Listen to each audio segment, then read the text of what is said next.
हाय everyone. Hair care products और hair styling product से related आप सबकी बहुत क्वेरीज थी, तो इस वीडियो के थ्रू मैं हेयर केयर प्रोडक्ट से रिलेटेड कुछ क्वेरीज को आंसर करूंगी। आप सब तो मुझसे काफ़ी पहले से जुड़े हैं, लेकिन जो लोग नए जुड़ रहे हैं उनके लिए मैं बता दूं कि मैं डॉक्टर निवेदिता दादू हूं। मैं दिल्ली में प्रैक्टिसिंग डर्मेटोलॉजिस्ट हूं।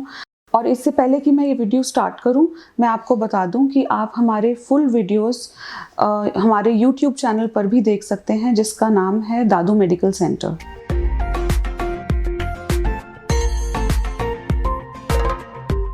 सबसे पहले हम बात करते हैं शैम्पूज़ की। अगर आपके बाल ऑयली हैं तो आपको वो शैम्पूज़ की ज़रूरत है जो क्रीमी टेक्सचर के नहीं हैं। आप क्लियर शैम्पूज़ के लिए ऑप्ट कर सकते हैं। याद रखें कि आपके शैम्पूज़ में अगर हाइड्रोलाइज्ड व्हीट प्रोटीन होगा तो ये आपके बालों के डायमीटर को बढ़ाएगा। और कोशिश करें कि आपके शैम्पूज़ में सिलिकॉन ना हो, क्योंकि सिलिकॉन से बाल हेवी होने की वजह से फ्लैट और लिम्प हो जाते हैं और उनका बाउंस कम हो जाता है। अगर आपके बाल ड्राई और कोर्स हैं तो ऐसे में आपको वो शैम्पूज़ की ज़रूरत है जो बहुत हाइड्रेटिंग और मॉइस्चराइजिंग हैं।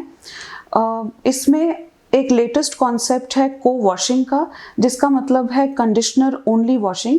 ऐसे में हम प्रेफर करते हैं कि हम शैम्पूज़ को अवॉइड करें, क्योंकि शैम्पूज़ आपके बालों के नेचुरल ऑयल्स को ख़त्म कर सकते हैं और बालों को ड्राई और फ्रिजी कर सकते हैं। को वॉशिंग में हम कंडीशनर्स यूज़ करते हैं वॉश करने के लिए। ये वो कंडीशनर्स होते हैं जो स्क्रबिंग एक्शन से आपके बालों के डर्ट को भी हटाएंगे। ये आपके स्कैल्प के लिए डैमेजिंग नहीं होते और इनके कंडीशनिंग एक्शन की वजह से आपके बाल बहुत मॉइस्चराइज्ड और हाइड्रेटेड रहेंगे। अगर आपके बाल ऑयली हैं तो आप हाइड्रेटिंग और मॉइस्चराइजिंग शैम्पूज़ ना यूज़ करके वो शैम्पूज़ यूज़ करिए जो पीएच बैलेंसिंग, स्ट्रेंथनिंग और वॉल्यूमाइजिंग हैं। ये शैम्पूज़ नॉन मॉइस्चराइजिंग होते हैं, आपके बालों को फ्लैट और लिम्प नहीं करेंगे। और अगर आपके शैम्पूज़ में सैलिसिलिक एसिड है तो ये साथ में एक्सेस ऑयल को भी हटाएगा। अगर आपके बाल कलर्ड हैं तो आपका शैम्पू ना केवल ऐसा होना चाहिए जो आपके बालों के कलर को प्रिजर्व करे, बल्कि आपके बालों के टेक्सचर को भी इम्प्रूव करे। ऐसे में कलर प्रिजर्विंग शैम्पूज़ में सल्फेट फ्री शैम्पूज़ सबसे ज़रूरी हैं। सल्फेट फ्री शैम्पूज़ का डिटर्जेंट एक्शन कम होता है, इसलिए ये आपके कलर को ज़्यादा लंबा लास्ट करेंगे। और ऐसे शैम्पूज़ में सोया प्रोटीन या व्हीट प्रोटीन होने से ये आपके बालों के टेक्सचर को भी इम्प्रूव करेंगे। डैंड्रफ वाले बालों के लिए मैं एक बात क्लियर करना चाहती हूँ।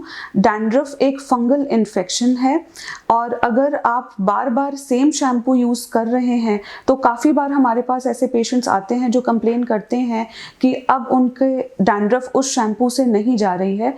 इसके लिए ये जानना ज़रूरी है कि अगर आप लंबे समय तक एक ही शैम्पू यूज़ करेंगे तो आपका फंगस उस पर्टिकुलर मॉलिक्यूल को रेजिस्टेंट हो जाता है, इम्यून हो जाता है। तो ऐसे में ये ज़रूरी है कि आप अपने डर्मेटोलॉजिस्ट से मिलें और वो आपके शैम्पूज़ को रेगुलरली चेंज करेंगे और ऐसे से आपकी फंगस रेजिस्टेंट नहीं होगी।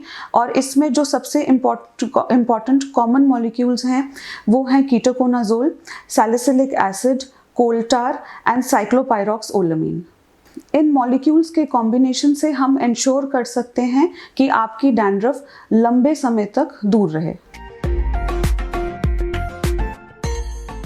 अगर आपके बाल ज़्यादा ड्राई हैं, फ्रिजी हैं और उनमें ज़्यादा बाउंस नहीं है या फ्लाई अवे हेयर हैं तो ऐसे लोगों के लिए सल्फेट फ्री शैम्पूज़ अवेलेबल हैं। सल्फेट फ्री शैम्पूज़ ज़्यादा लादर नहीं करते, तो वो आपके बालों के नेचुरल ऑयल्स को एक्सट्रैक्ट नहीं करते और आपके बालों के टेक्सचर को मेंटेन करने में हेल्प करते हैं।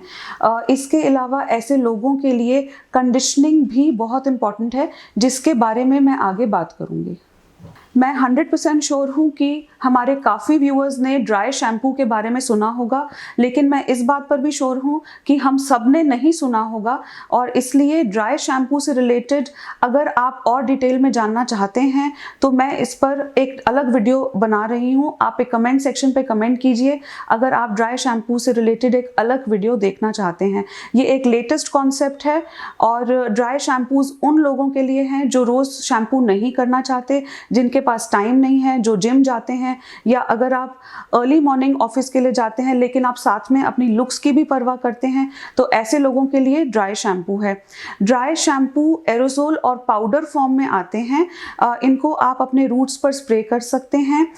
इसमें कुछ बातें ध्यान में रखने की हैं, जैसे कि ड्राई शैम्पू आप लगाने के बाद 2 मिनट तक वेट करें। याद रखें कि ड्राई शैम्पू कभी भी वेट हेयर में ना लगाएं, आपके बाल प्रॉपर्ली ड्राइड हों, और इसको लगाने के बाद आप 2 मिनट के बाद अपने बाल को ब्रश या ब्लो ड्राई कर सकते हैं। और जब तक मैं इस पे पूरा वीडियो बनाऊं, मैं एक इम्पॉर्टेंट सवाल जो मुझसे काफ़ी लोग पूछते हैं उसका जवाब देना चाहती हूँ। लोग पूछते हैं कि ड्राई शैम्पू हम कितने दिनों तक लगातार यूज़ कर सकते हैं। तो ड्राई शैम्पू आप 3 दिन तक मैक्सिमम यूज़ कर सकते हैं। उसके बाद आपको अपने बालों को शैम्पू करने की ज़रूरत पड़ेगी, क्योंकि इससे ज़्यादा अगर आप ड्राई शैम्पू यूज़ करेंगे तो आपके बालों में इरिटेशन और रेडनेस होने लगेगी। ड्राई शैम्पूज़ के बारे में तो आपने समझ लिया, और मैंने आपसे ये भी पूछ लिया कि आप इस पर एक अलग वीडियो देखना चाहते हैं, तो प्लीज़ इस पे कमेंट सेक्शन पे कमेंट कीजिए। लेकिन उसके अलावा एक और कॉन्सेप्ट है जिसके बारे में मैं आपसे जानना चाहती हूँ। क्या आपने क्लैरिफाइंग शैम्पूज़ के बारे में सुना है? मेरे पास ऐसे बहुत सारे पेशेंट्स आते हैं जिनको ये प्रॉब्लम है कि उनका स्कैल्प ऑयली है और उनके बाल बहुत ड्राई हैं, और ऐसे में उन्हें शैम्पू चूज़ करने में बहुत मुश्किल आती है। ऐसे लोगों के लिए क्लैरिफाइंग शैम्पूज़ बने हैं। प्लीज़ क्लैरिफाइंग शैम्पूज़ चूज़ करने के लिए अपने डर्मेटोलॉजिस्ट से मिलें, वो आपको बताएंगे कि आपके बालों के लिए सही शैम्पू कौन सा है। क्लैरिफाइंग शैम्पूज़ के फ़ायदे ये हैं कि ये आपके बालों से एक्सेस ऑयल हटाते हैं, इनमें सैलिसिलिक एसिड होता है, लेकिन साथ में ये आपके बालों की लेंथ को ड्राई और फ्रिजी नहीं होने देंगे, और इसलिए ये बालों की लेंथ को मॉइस्चराइज करते हुए स्कैल्प को ड्राई रखते हैं। अगर आपको भी ऐसी कोई प्रॉब्लम है कि आपका स्कैल्प ऑयली है और आपके बाल ड्राई हैं और आपको सही शैम्पू चूज़ करने में मुश्किल आ रही है, तो नीचे कमेंट सेक्शन पे कमेंट कीजिए। मैं क्लैरिफाइंग शैम्पूज़ पर भी आपके लिए एक अलग वीडियो बनाऊंगी। शैम्पूज़ के बारे में तो हमने बात कर ली, लेकिन अब मैं आपको कंडीशनर के बारे में बताना चाहती हूँ। कंडीशनर से रिलेटेड भी लोगों के बहुत सवाल रहते हैं। सबसे पहले तो मैं आपको ये क्लियर करना चाहती हूँ कि काफ़ी बार लोग ये सोचते हैं कि हमें कंडीशनर की ज़रूरत नहीं है। ये गलत है। आपके बाल जैसे भी हों, चाहे ड्राई हैं, फ्रिजी हैं, कर्ली हैं या ऑयली हैं, आपके बालों के लिए एक कंडीशनर है। हर किसी के बालों के लिए कंडीशनर है। आपको अपना सही कंडीशनर ढूंढने के लिए अपने डर्मेटोलॉजिस्ट से मिलने की ज़रूरत है। कंडीशनर को चूज़ करते समय किन बातों का ध्यान रखें वो मैं आपको बताती हूँ। कंडीशनर ऐसा होना चाहिए जो आपके बालों को नरिश करे, मॉइस्चराइज करे, हाइड्रेट करे और आपकी कोम्बिंग को आसान करे। अगर आपके बाल कर्ली हैं तो आपके लिए कंडीशनर वो अच्छा है जो बहुत हाइड्रेटिंग है, जिसमें इंटेंस मॉइस्चराइजिंग प्रॉपर्टीज़ हैं। और ऐसे बालों के लिए 2 बातें ज़रूरी है। एक तो हॉट ऑयल ट्रीटमेंट बहुत ज़रूरी है। हॉट ऑयल ट्रीटमेंट में हम 2 अलग अलग तरह के ऑयल्स को मिला के बालों में आधे घंटे के लिए रखते हैं। उसके बाद आपके बालों को स्टीम टॉवल से रैप करके उसके ऑयल को बालों के अंदर पेनिट्रेट करवाते हैं, तो इससे आपके बाल ज़्यादा लंबे समय तक मॉइस्चराइज्ड रहते हैं। इसके अलावा ज़्यादा ड्राई, फ्रिजी और कर्ली बालों के लिए लीव ऑन कंडीशनर्स भी अवेलेबल हैं। लीव ऑन कंडीशनर्स को मैं आगे डिटेल में समझाने वाली हूँ। लीव ऑन और लीव इन कंडीशनर्स एक ही बात है। ये वो कंडीशनर्स हैं जिनको आप बालों में लगाकर भूल जाइए। इसके बारे में डिटेल में मैं आगे बात करूंगी। सबसे पहले मैं उन लोगों के बारे में बात करना चाहती हूँ जिनका स्कैल्प ऑयली है और बाल ड्राई हैं। ऐसे लोग कंडीशनर लगाना गिव अप कर चुके हैं। ये कंडीशनर लगाते हैं तो इन्हें लगता है कि इनके बाल बहुत ऑयली हो रहे हैं, उनके बालों का बाउंस कम हो रहा है। ऐसे लोगों को कंडीशनर चूज करते समय किन बातों का ध्यान रखना चाहिए वो मैं आपको बताती हूँ। कंडीशनर चूज करते समय ध्यान रखें कि आपका कंडीशनर हाइड्रेटिंग या मॉइस्चराइजिंग ना हो, बल्कि आपका कंडीशनर वॉल्यूमाइजिंग, स्ट्रेंथनिंग और पीएच बैलेंसिंग हो। ये कंडीशनर्स वो हैं जो बालों की ऑयलीनेस को कम करेंगे। इनके अंदर प्रोटीन होता है, ये आपके बालों की लेंथ को मेंटेन करेंगे, हाइड्रेट करेंगे और फिर भी साथ में आपका बाउंस कम होने नहीं देंगे। इसके अलावा कुछ बातें जो मैं लोगों को क्लियर करना चाहती हूँ कंडीशनर के बारे में। सबसे पहले तो याद रखें, कंडीशनर कम से कम 30 सेकंड्स के लिए लगाएं। कंडीशनर लगाते समय आपके बालों की पोनीटेल की लेंथ पे कंडीशनर लगाएं, उसे कभी भी स्कैल्प पे ना लगाएं। और सबसे इम्पॉर्टेंट बात, अगर आपका स्कैल्प बहुत ऑयली है तो भी आपको कंडीशनर लगाना है, तो ऐसे में आप शैम्पू के बाद कंडीशनर लगाने की बजाय पहले कंडीशन करके उसके बाद अपने बालों को शैम्पू करें। ऑयली बालों के लिए कंडीशनर की तो हमने बात कर ली, लेकिन एक और बहुत बड़ी प्रॉब्लम स्टेटमेंट है उन लोगों की जिनके बाल कलर्ड हैं। कलर्ड होने की वजह से इनके बाल बहुत ड्राई और फ्रिजी रहते हैं, अनमैनेजेबल रहते हैं, और ये सही कंडीशनर अगर नहीं चूज़ कर पाते और ये कलरिंग भी नहीं छोड़ पाते, तो ऐसे लोगों के लिए कुछ इम्पॉर्टेंट बातें जो आपने ध्यान में रखनी है। सबसे ज़रूरी ये है कि आपकी डीप कंडीशनिंग की ज़रूरत है, लेकिन कंडीशनर में सिलिकॉन नहीं होना चाहिए, क्योंकि सिलिकॉन आपके बालों के कलर को और जल्दी वेयर ऑफ करेगा, तो आपको बार बार जल्दी जल्दी कलर करने की ज़रूरत पड़ेगी।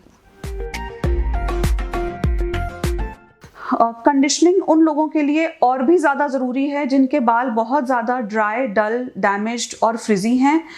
ऐसे लोगों में नॉर्मल कंडीशनर्स काम नहीं करते। आपके कंडीशनर्स बहुत ज़्यादा हाइड्रेटिंग, मॉइस्चराइजिंग होने पड़ेंगे। ये आपके बालों को नरिश भी करें। ऐसे लोगों के लिए डीप कंडीशनिंग की ज़रूरत है।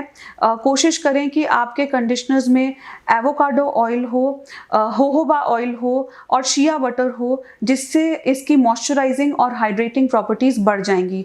लेकिन अगर आपके बाल बहुत ज़्यादा ड्राई हैं तो अकेले ये कंडीशनर्स भी काम नहीं करेंगे।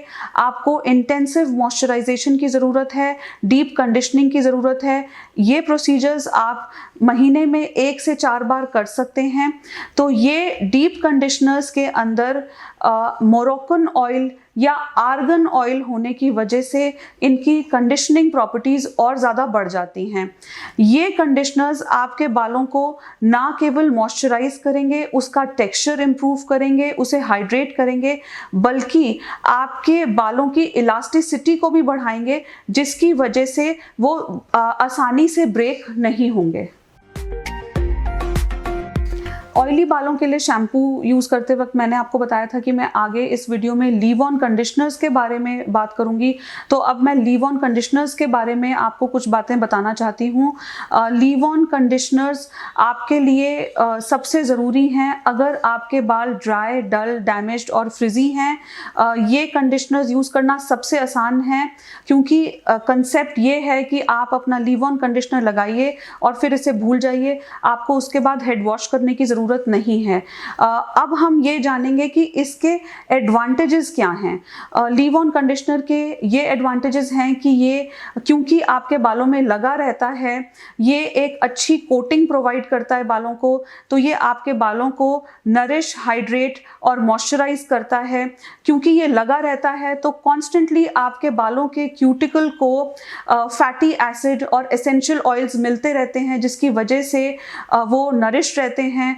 और लीव ऑन कंडीशनर्स की वजह से आपके बाल मॉइस्चराइज रहते हैं, और इस वजह से ये बाल क्योंकि बहुत आसानी से ब्रिटल नहीं होते, ये ज़्यादा मैनेजेबल रहते हैं, इनमें स्प्लिट एंड्स कम बनते हैं और इसलिए आपके बालों की लेंथ भी ग्रो करती है।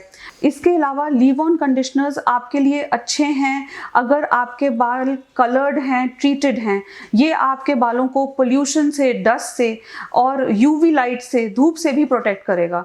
और सबसे इम्पॉर्टेंट बात, लीव ऑन कंडीशनर्स उन लोगों के लिए बहुत अच्छे हैं जो बहुत ज़्यादा हेयर स्टाइलिंग अप्लायंसेस यूज़ करते हैं, क्योंकि ये आपके बालों में एक कोट बना देगा और जिसकी वजह से ये आपके बालों को थर्मल प्रोटेक्टेंट इफेक्ट देता है, जिसका मतलब है कि ये आपके बालों को हीट से भी बचाता है।